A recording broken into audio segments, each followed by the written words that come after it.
साखरपुडा झाला, सगळं कुटुंब पवार कुटुंब एकत्र दिसलं, सगळं आनंदाचं वातावरण होतं। महाराष्ट्राला प्रश्न पडला की पार्थदादांचं किती, कारण वयानं ते मोठे आहेत ना। काय आता जयनी त्याचं ठरवलं, पार्थनी ठरवलं की पार्थचं करू। मनेश्वर रस्त्याचं काम तातडीनं चालू होईल, सूचना दिलेल्या आहेत। सीओशी बोललोय, असे म्हणून PMRDAचे प्रमुख आहेत त्यांच्याशी बोललोय, डुडी कलेक्टरशी बोललोय। त्यांना म्हणलं 600 मीटरचा रस्ता आहे, आता परत कुणालाही तिथं उपोषण करण्याची पाळी येता कामा नये, माझ्या बहिणीला पण येता कामा नये आणि इतर कुठल्या नागरिकांना पण येता कामा नये।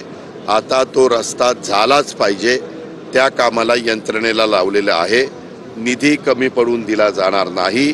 मी त्यांना सांगितलं, निधी जर DPC मधनं पाहिजे असेल तर DPC मधनं देतो, PMRDA मधनं देखील निधीची तरतूद केलेली आहे, जिल्हा परिषदेमधनं पाहिजे असेल तर तिथनंही देण्याच्या सूचना COला दिलेल्या आहेत। आणि काल शेवटी मी असं ठरवलेलं आहे की PMRDA आता ते काम तातडीनं सुरू करेल आणि भक्त ज्यांना बन्नेश्वरचं दर्शन घ्यायचं असेल त्या भाविकांना, तिथल्या रहिवाशांना आता त्रास होणार नाही अशाबद्दलची काळजी सरकार म्हणून आम्ही घेतोय।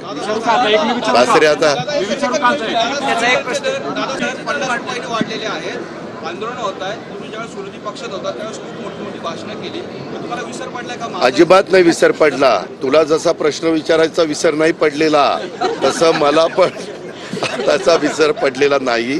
पण आपल्याला सगळ्यांना माहिती आहे पत्रकार मित्रांनो, जागतिक स्तरावर ज्या वेळेस इंधनाच्या किमती वर खाली होतात, आता पेट्रोल डिझेलच्याही किमती, दी ग्रेट अमेरिकेचे राष्ट्राध्यक्ष ट्रम्प आल्यापासून त्यांनी अशा प्रकारची काही परिस्थिती निर्माण केली, टॅक्स लावल्यामुळं, की सगळी जरा शेअर मार्केट जगातलं अनेक देशातलं गडगडलेलं आहे।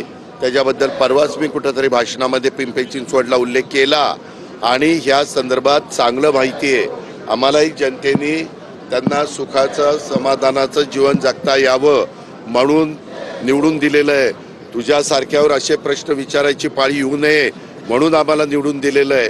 पण 50 रुपये वाढले तरी पंतप्रधानांनी ऑइल कंपन्यांना पेट्रोल डिझेलचे दर वाढवू नका, तो तोटा तुम्ही सहन करा अशा सूचना दिलेल्या आहेत।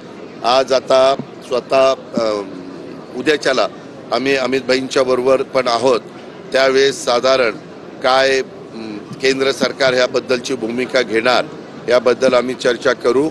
आणि एकंदरीत वातावरण जगातलंच या कराच्यामुळं गडबड झालेली आहे आणि त्याच्यामुळं किमती कमी अधिक प्रमाणात वर खाली होत आहेत, पण ह्या लवकर पूर्वपदावर याव्यात अशी प्रकारची अपेक्षा आपण व्यक्त करू। राजा मंगेशकरच्या संदर्भानं